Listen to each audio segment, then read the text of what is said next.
सुबह के 9 बज रहे हैं। नमस्कार, आपके साथ मैं रंदिता कुडेशा हूं। आज तमिलनाडु की 232 और केरल की 140 सीटों के लिए वोटिंग हो रही है।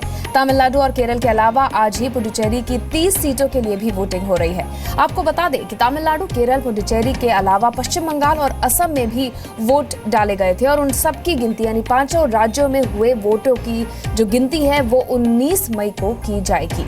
ये तस्वीरें हम आपको दिखा रहे हैं। कुछ बड़े चेहरे आज पहुंचे वोट डालने के लिए। इसमें सुपरस्टार रजनीकांत भी शामिल थे। साथ ही करुणानिधि ने भी आज ही वोट डाला है। तो तमाम बड़े चेहरे, कमल हसन एक्टर भी आज पहुंचे थे। साथ ही अजित कुमार वो भी आज वोट डालने पहुंचे थे। तो 5 राज्यों के चुनावी रण का आज आखिरी पड़ाव है। आज तमिलनाडु, केरल और पुडुचेरी में वोटिंग हो रही है। पश्चिम बंगाल और असम में चुनाव हो चुके हैं। चलिए आपको 5 राज्यों के चुनावी गणित के बारे में सब कुछ बताते हैं, अहम जानकारियां देते हैं। सबसे पहले बात करते हैं 2011 में हुए असम विधानसभा चुनाव के नतीजों के बारे में। 2011 में 126 सीटों पर चुनाव हुए थे।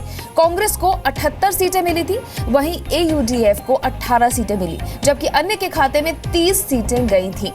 वहीं बात अगर 2014 के हुए लोकसभा चुनाव की कर लें तो उस वक्त बीजेपी ने 14 में से 7 सीटों पर कब्जा जमा लिया था।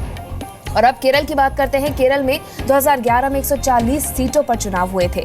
यूनाइटेड डेमोक्रेटिक फ्रंट ने 72 सीटें जीती थी और लेफ्ट डेमोक्रेटिक फ्रंट ने 68 सीटें जीती थी। और अगर उसके बाद 2014 के लोकसभा चुनाव की बात कर लें तो केरल की 20 सीटों में से 8 कांग्रेस और 5 सीटें CPIM के खाते में गई थी। पौंडीचेरी की बात करते हैं। 2011 में वहां विधानसभा चुनाव हुए थे। AINRC को 15, कांग्रेस को 7 और अन्य को 8 सीटें उस वक्त मिली थी। और उसके बाद जब लोकसभा चुनाव हुए तो उसमें पौंडीचेरी की इकलौती seat all India NR Congress ने जीत ली थी।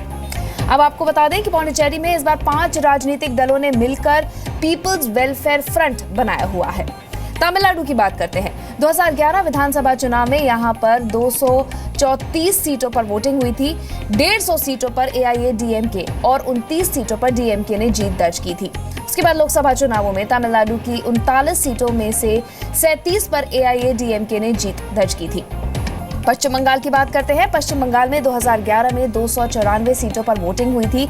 इनमें से 184 सीटों पर तृणमूल कांग्रेस ने जीत दर्ज की थी और 40 सीटें कांग्रेस और CPIM के खाते में गई। फिर 2014 लोकसभा चुनाव में वहां पर तृणमूल कांग्रेस ने सबसे ज्यादा 34 सीटों पर जीत दर्ज की थी। वहीं कांग्रेस को 4, BJP को 2 और CPIM को 2 सीटें मिली थी। तो ये अब तक का गणित था। इस बार क्या होता है ये हमें पता चलेगा 19 तारीख को जब वोटिंग की जाएगी।